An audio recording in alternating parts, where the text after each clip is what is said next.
Hello hello मेरे प्यारे प्यारे दोस्तों, आपका मेरे चैनल में स्वागत है। मेरे चैनल का नाम है रजनीकांत सिन्हा। ये यूट्यूब का चैनल है ना।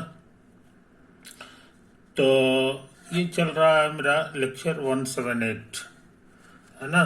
थंबनेल पढ़े होगे। थंबनेल जो है लिखा है कि BIIT टॉपर इन ₹500। 500 जमा करना है मेरे दोस्त, है ना। और जिंदगी का लाजवाब चीज जो है प्राप्त करो, IIT टॉप करने का। कहाँ ट्रांसफर करना है मनी, सो देख लो। ये रजनीकांत सिन्हा, IFSC कोड है CNRB 0002453। अकाउंट नंबर है 24531010143333, है ना। तो 500 जल्द से जल्द ट्रांसफर करो मेरे दोस्त। उसके बाद जो है आज हम इस वीडियो में क्या करेंगे सो समझ लो। अभी सीरीज चल रहा है P+M। P मीन्स फिजिक्स के क्वेश्चन को सॉल्व करने का प्रोग्राम है ना। तो सबसे पहले तो क्वेश्चन हमको लिखना होगा। ये क्वेश्चन हमारा 1 क्वेश्चन, है ना। तो देखो क्या है क्वेश्चन 1। कंसीडर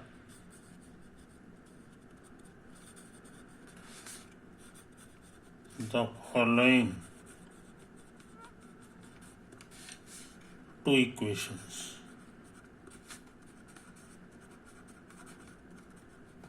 A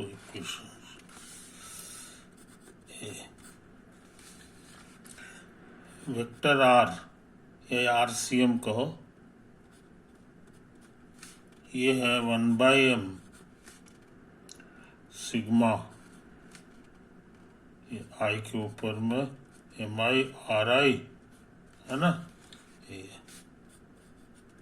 B है अल्फा CM, समझे। ये होता है F/m। in non-inertial frame,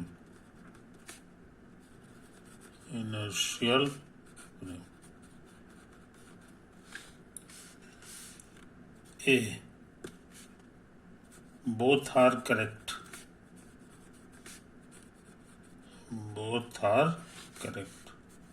B, both are wrong,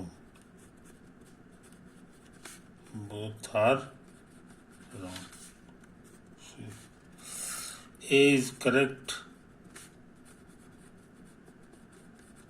and B is wrong.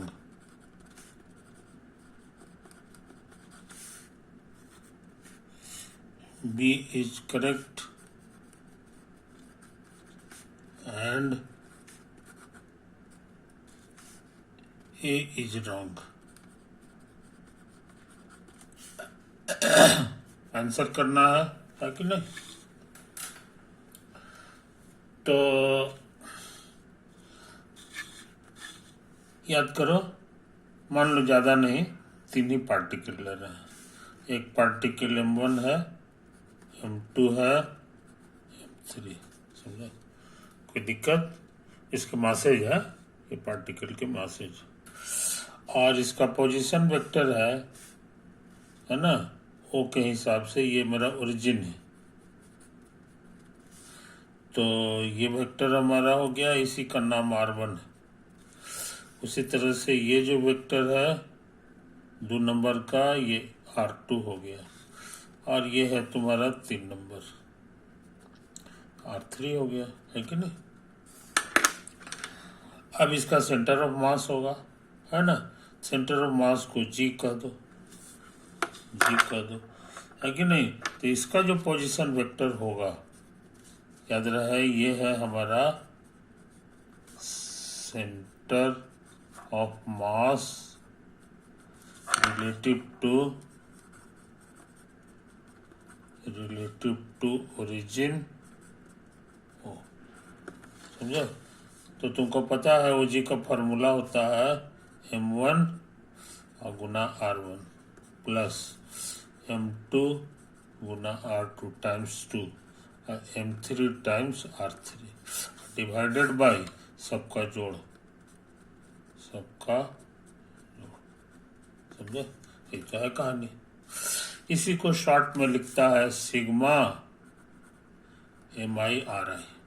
अब आई हमारा दौड़ेगा इस सब, और इसको शॉर्ट में लिख देता है M का माने टोटल मास, M का मतलब सारे मासेस का जोड़, समझे? ये क्या है कहानी।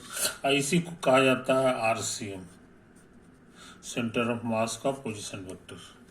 कोई दिक्कत नहीं। अच्छा, तो एक और ओरिजिन ले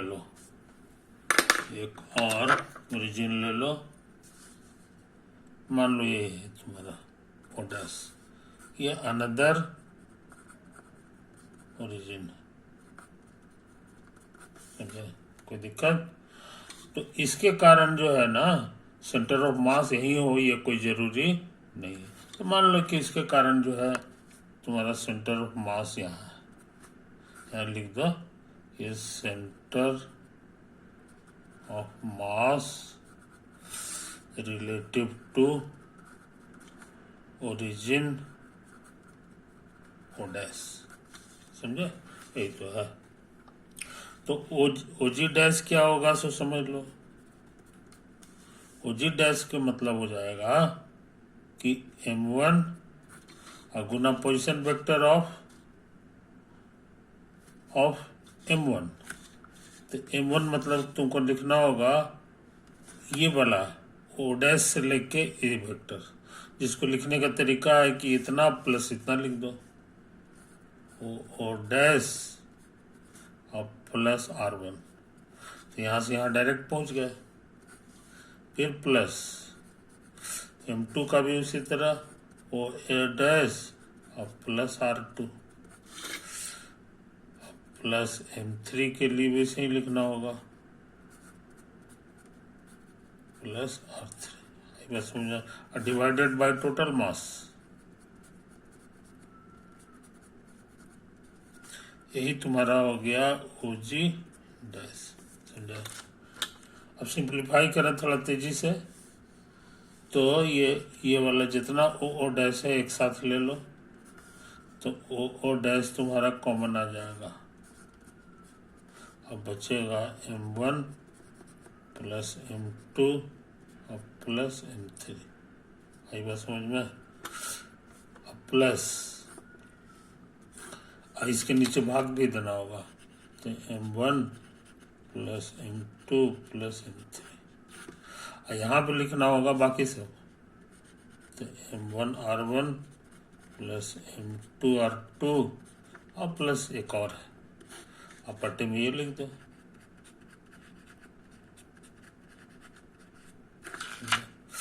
कटे छटेगा तो ओ और डैश दे देगा, समझा? अच्छा, प्लस इसको पहचानो, ये एग्जैक्टली यही है, ओजी है, ये ओजी यहाँ से आया ओजी। अच्छा, अब हम क्या करने जा रहे हैं सो समझ लो, इसको इधर ले आओ, तो हो गया ओजी डैश माइनस ओजी और बराबर ओ डैश, समझा? कोई दिक्कत नहीं। अच्छा, कुछ गड़बड़ हो गया क्या जी? अरे राम, यहाँ गलती हो गया, ओजी डैश नहीं लिखाएगा इस बार, ओरिजिन हमारा ओ डैश है, तो जहाँ जहाँ ओ है वहाँ वहाँ ओ डैश कर दो, तो ये ओ डैश हो गया, है कि नहीं? अब सोचते हैं दूसरा पेज में थोड़ा सा लिखें, दूसरा पेज में हम लोग लिखें, है कि नहीं? तो इसको जो है प्लस कर दो, प्लस करोगे तो ये इधर पहले लिखाएगा और ये हो गया, है कि नहीं? तो ये इधर आ गया, अब प्लस, गलत हो गया, नहीं ठीक है, इसको पलट दो तो ये ओ डैश ओ है ना। और इसको गौर से देखो, इसको गौर से देखो, 1 minute 1 minute 1 minute 1 minute 1 minute, समझे? जरा बढ़िया से लिख लें, बढ़िया से लिख लें। हम लोग पता लगाए हैं ओ डैश जी डैश बराबर हो गया ओ ओ डैश और प्लस ओ जी, समझे? कोई दिक्कत नहीं। अच्छा, अब हम सोच रहे हैं ना कि इसको इधर ले आवे, तो ओ डैश जी डैश और ये आके माइनस हो गया ओ ओ ओ डैश हो गया और ये ओ जी रह गया, है कि नहीं? अच्छा, अब हम सोच रहे हैं प्लस कर दो इसको, तो ये ओ डैश ओ हो जाएगा और ये प्लस क्या लिखा हुआ है जी?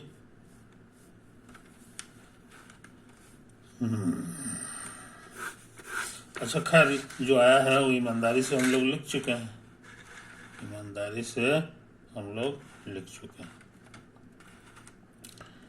हम निकालना चाह रहे हैं जी जी डैश समझे? तो जी जी डैश को हम लोग लिख रहे हैं आगे का पोजीशन वेक्टर और माइनस पीछे का पोजीशन वेक्टर, समझे? यही तो है। अच्छा, अब क्या करें? ओ जी डैश रहने दें, माइनस ओ जी का वैल्यू यहाँ से भर दें, तो हो जाएगा ओ डैश जी डैश और माइनस ओ ओ डैश, समझे? कोई दिक्कत नहीं, ठीक लिखा है ना? अच्छा, तो अब तेजी से काम कर रहे हैं, माइनस अंदर जाएगा तो हो जाएगा माइनस इतना, जगह चेंज कर दो जे डैश ओ डैश, तो ये प्लस हो जाएगा और ये माइनस माइनस प्लस हो गया, समझे? अच्छा, अब हम क्या सोच रहे हैं समझ लो, इसको इसके साथ जो है ना, किसको करें जी?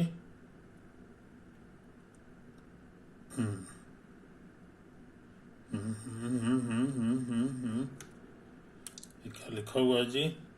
ओ जी डैश, है कि नहीं? इसको इसको पलट दो, पहले ही ठीक था, ओ जी डैश और माइनस ओ डैश जी डैश और प्लस ओ ओ डैश, समझे? कोई दिक्कत नहीं। अब क्या करें? अब ऐसा करते हैं कि इसको जो है ना प्लस करते हैं, इसको प्लस करते हैं, समझे?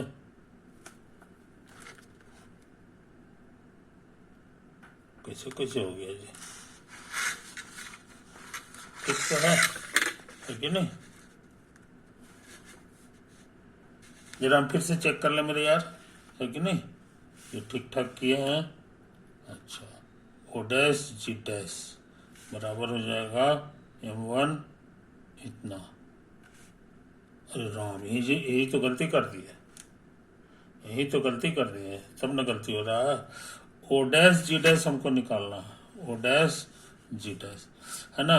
तो इसका ओ डैश से न सारा काम होगा, तो ओ डैश ओ और प्लस R1 लिखना चाहिए, और हम ये डैश इधर लगा दिए हैं, तो इसीलिए इसको सुधार लो, इसको सुधार लो, ये सब इसको सुधार लो। तो यहाँ डैश इधर है तो कट छट के डैश इधर आएगा। हाँ, अब ठीक हो गया, है कि नहीं? अब इसको बढ़िया से साफ सुथरा लिख लो, अब इसको साफ सुथरा लिख लो, ओ डैश जी डैश, है कि नहीं? अब बराबर आ गया ओ डैश ओ और प्लस ओ जी, है ना? अभी देखो ये खत्म होगा, समझे? खत्म होगा तो हमको मिल जाएगा ओ डैश जी, फर्स्ट और लास्ट मिलेगा। अभी दोनों को बढ़िया से देख लो, ओ डैश जी डैश बराबर ओ डैश जी दोनों का ही सेम है, इसलिए दोनों वेक्टर भी सेम है। ये इशारा कर रहा है कि G and G dash are the same point, G and G dash are the same point. समझे? तो बहुत इंपॉर्टेंट चीज हम लोग खोलेंगे कि सेंटर ऑफ मास जो होता है वो ओरिजिन पर डिपेंड नहीं करता। ओरिजिन यहाँ रखो चाहे यहाँ रखो, ये दोनों सेम पॉइंट होगा। समझे? वो इतना दूर दूर नहीं होगा बल्कि एक ही जगह होगा। तो कंक्लूजन क्या निकला मेरे दोस्त? कंक्लूजन निकला कि सेंटर ऑफ मास एक ऐसा कॉन्सेप्ट है, ये इंडिपेंडेंट ऑफ ओरिजिन है। ये ओरिजिन से स्वतंत्र है। ओरिजिन कहीं भी रखो ये चेंज नहीं करता। इसी से फिजिक्स में इसका बहुत यूज है। बहुत से लोग सोचते हैं कि सेंटर ऑफ मास जो है कैलकुलेट करने से मिलेगा, ऐसा नहीं है। वो कहता है कहीं भी ओरिजिन रखोगे सेम आंसर होगा। अब इससे फायदा क्या हुआ कि जहां तहां ओरिजिन रखोगे तो कैलकुलेशन मुश्किल हो जाएगा, लेकिन अगर कायदे से बढ़िया जगह पर ओरिजिन रखोगे तो तुम्हारा कम मेहनत में सवाल बन जाएगा, सेंटर ऑफ मास पता चल जाएगा, है कि नहीं? और ओरिजिन पर तो डिपेंड करता भी नहीं है, तो हम कहीं भी रख सकते हैं। तो ये चीज समझ लो मेरे यार। इसीलिए ये फॉर्मूला सही है। और कहता है कि नॉन इनर्शियल फ्रेम में होना चाहिए। नॉन इनर्शियल फ्रेम का माने हो गया एक्सेलरेटेड फ्रेम, और फ्रेम इज एक्सेलरेटेड, एक्सेलरेट कर रहा है। तो इससे कोई मतलब ही नहीं है कि वो एक्सेलरेट कर रहा है कि नहीं कर रहा है। एक्सेलरेट मतलब कि टाइम के अनुसार चेंज करना। इसको इस फॉर्मूला को इससे कोई लेना देना नहीं है कि फ्रेम हमारा एक्सेलरेट कर रहा है कि नहीं कर रहा है, ओरिजिन हमारा कहाँ है क्या है, इससे कोई नहीं। इसलिए मेरे अनुसार it is always true, always true. समझे ये चीज? अच्छा, आप सुन लो कहानी। अब जो है हम क्या कहने जा रहे हैं सो समझ लो।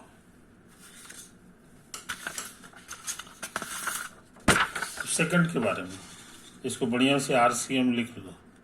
आरसीएम का फॉर्मूला हो गया, थोड़ा तेजी से काम कर रहे हैं, 1/m समेशन MI/RI।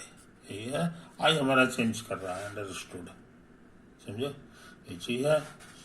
अब इधर हम डिफ्रेंशिएट कर रहे हैं, d/dt लगा रहे हैं आरसीएम में, तो इधर भी लगाना होगा।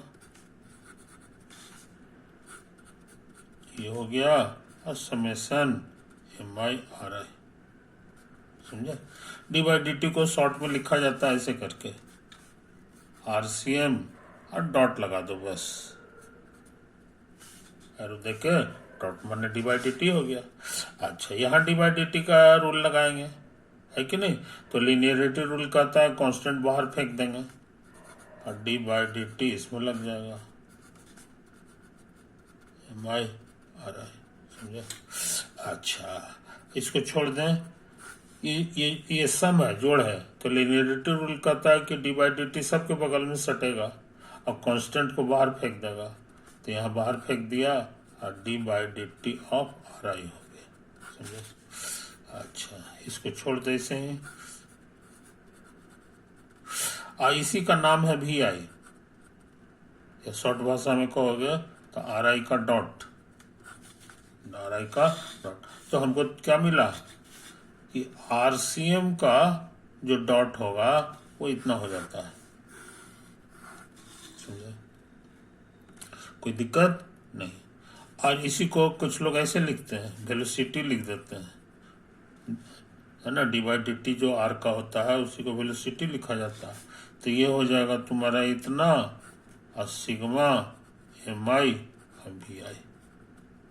बहुत से लोग इसे भी लिखते हैं। अच्छा, अब सोचते हैं यही काम दोबारा कर दो, d/dt VCM में लगा दो, तो यहाँ भी d/dt हो जाएगा 1/m समेशन MI/VI, इतना, है ना? ये तो आया है। और इसी का नाम है एक्सेलरेशन, जिसका अल्फा से हम लोग डिनोट करते हैं, सेंटर ऑफ मास का एक्सेलरेशन। समझे? अच्छा इसको कर दो, ये डिफ्रेंशिएट करेंगे तो बाहर आएगा, समेसन है और एम आई, और यहाँ डी बाई डी टी लग जाएगा, डी बाई डी टी हो गया, समझे। तो ये हो गया तुम्हारा समेसन एम आई, ये एक्सेलरेशन है, वेलोसिटी का इतना, तो अल्फा सी एम का यही फॉर्मूला हो गया। आई बात समझ में, कोई दिक्कत नहीं। अच्छा अब सुनो कहानी,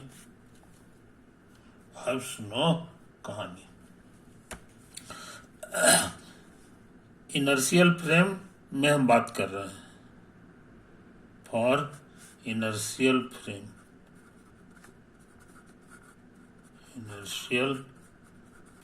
समझे।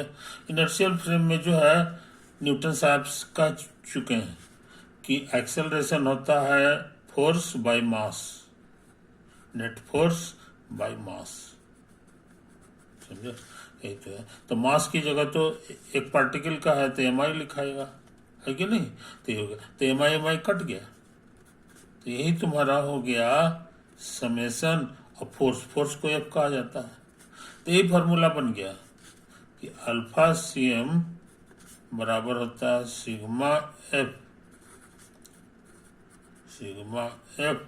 और बाई एम, समझे।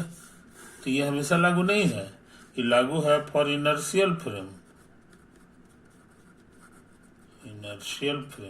और यहाँ कहता है कि फ्रेम तुम्हारा जो है, फ्रेम तुम्हारा नॉन इनर्शियल हो गया, ये तो कोई है ना, यही फॉर्मूला आता है, सिग्मा नहीं लिखा है, अंडरस्टूड है, ये होता है। तो अल्फा सी एम का ही फॉर्मूला हो गया, अल्फा सी एम का यही फॉर्मूला हो गया, क्वेश्चन में भी लिखा हुआ है, ये देखो यहाँ सिग्मा जो है छोड़ दिया है, तो हम लोग सीखे, तो ये इनर्शियल फ्रेम, नॉन इनर्शियल में ही फेल कर जाएगा, in non inertial frame, non inertial के माने एक्सेलरेटेड फ्रेम। तो मान लो कि इसका एक्सेलरेशन ए है, तो कहोगे कि इसमें कैसा फॉर्मूला लगेगा, ऐसा हम लोग आंसर खोज लिए कि ये सही है और ये फेल है, तो ए इज करेक्ट और बी इज रॉन्ग, यही सी होगा आंसर। यही तुम कहोगे कि तब इसमें नॉन इनर्शियल में इसके जगह पे कौन सा फॉर्मूला होगा, है ना। तो हम ट्राई करते हैं इसको निकालने का, यहाँ तक तो ठीक है, यहाँ तक तुम्हारा ठीक है कि अल्फा सी एम जो होगा वो इसका यही फॉर्मूला आया है, समझे, यही तो है। अच्छा ये एम आई हो गया, है कि नहीं, और एक्सेलरेशन का फॉर्मूला जो है नॉन इनर्शियल के केस में यही वाला फोर्स होता है, समझे कि नहीं। लेकिन जो एक्सेलरेटेड फ्रेम है वहां पर उसके कारण को सूडो फोर्स लगता है, और सूडो फोर्स अपोजिट डायरेक्शन में लगता है, तो वो हो गया सूडो फोर्स का फॉर्मूला हो गया एम आई और गुना ऑब्जर्वर का एक्सेलरेशन, फ्रेम का एक्सेलरेशन, फ्रेम के एक्सेलरेशन का नाम हमें ए देती है ना, यहाँ पे हम शुरू में ही लिख दिए हैं, let a be the acceleration of non inertial frame,